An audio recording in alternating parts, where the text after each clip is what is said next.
When wandering around the plains, mountains and forests of Skyrim, there's a great deal of variety in architecture.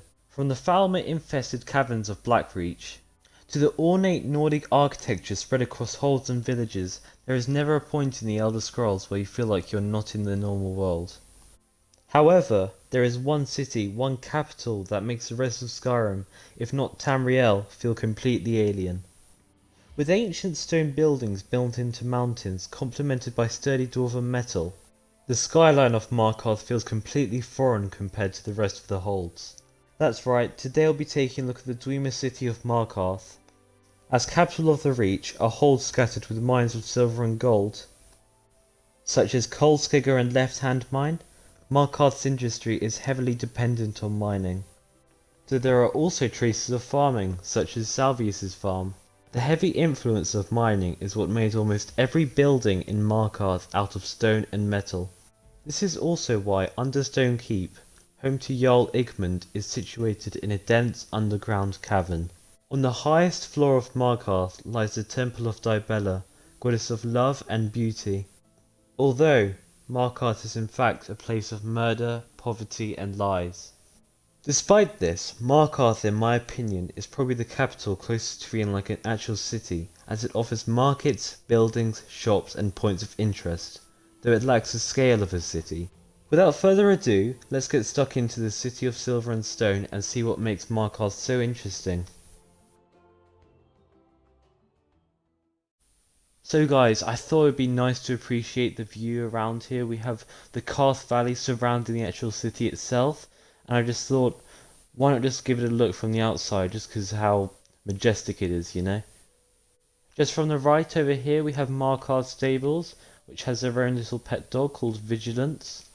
And here we are guys, at the front gates of Markarth. And crossing this bridge over here, we have Silverblood Inn. So let's see what it's like. So here we are, inside Silverblood Inn.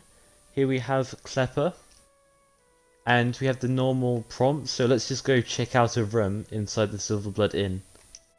And here we are, this is your generic Markarth Inn room. We have a solid stone bed, looks very uncomfortable. Now over here we have Ogmund, who's a bard of Markarth, so let's go ask for a request and he can play a song for us. Is come and gone, for the age of aggression is just about done. Now, moving up these stairs, we've reached the blacksmith for Markarth, and ascending to the next story, we have the Hag's Cure, which is an alchemy shop, so let's go head inside. Now, as expected, we can see alchemy ingredients and potions scattered everywhere across the Hag's Cure. Let's go talk to Bethila. Now, Bethila offers us a bunch of information on Markarth and its history, and what her opinion is on the actual city itself. Moving on from the Hag's Cure, we go straight to Understone Keep, which is home to Jarl Igmund. Now moving across to the Jarl, we can see that this place is very under-maintained. We can see rocks and caverns just completely left without any Dwemer architecture left. Now moving past these two guards, we have Jarl Igmund himself. Now over here, we have the Dwemer ruins and Calchemo, who's a very important character in Skyrim, who sells expert level spells and just overall a really advanced character. Now I'm not supposed to be in here, but here we are inside the Dwemer Museum. Here it features a lot of dwarven metal. And I think I'm going to die. We have little monuments for all the little architecture. And yep, I died. Now as the sign over here suggests, we have a trader. On Life and Sons Trading Company, so let's go check this out. Now here we are inside. It's very grand for a trader. Normally places like Belethor's Goods is like half the size of this, if not like a quarter. Let's go ask her who On Life is. So, who's On Life? I inherited the store from my husband. His father was Arnleif. My husband Gunnar died about 5 years ago, forsworn attack. I miss that stubborn oaf. So when you first enter Markarth, there's a lot of word going around about the Forsworn. Now, this includes a major plot line, which starts off called the Forsworn Conspiracy. Moving up these staircases, we see a lot of residential houses.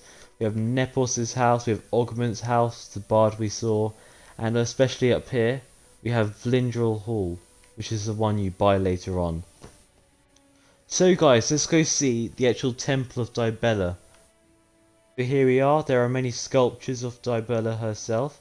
We can see the beauty part of it. Now Senna over here has a much more in-depth response as to who the goddess of love and beauty is. Who is Dibella? This is her temple? A heathen. Lovely.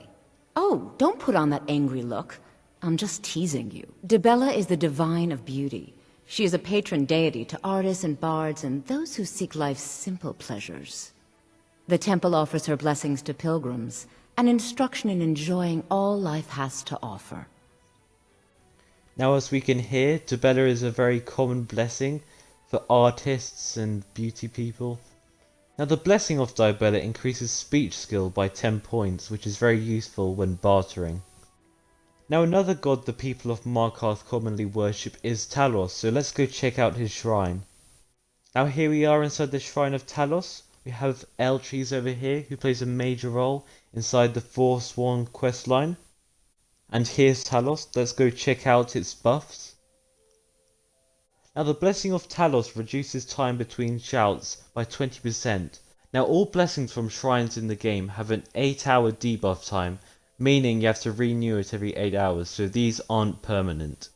So guys, if you like this video, I'd really appreciate a like, sub or a notification, or all three. That would really help me make more better content in the future and finish this series and make even more fresh content.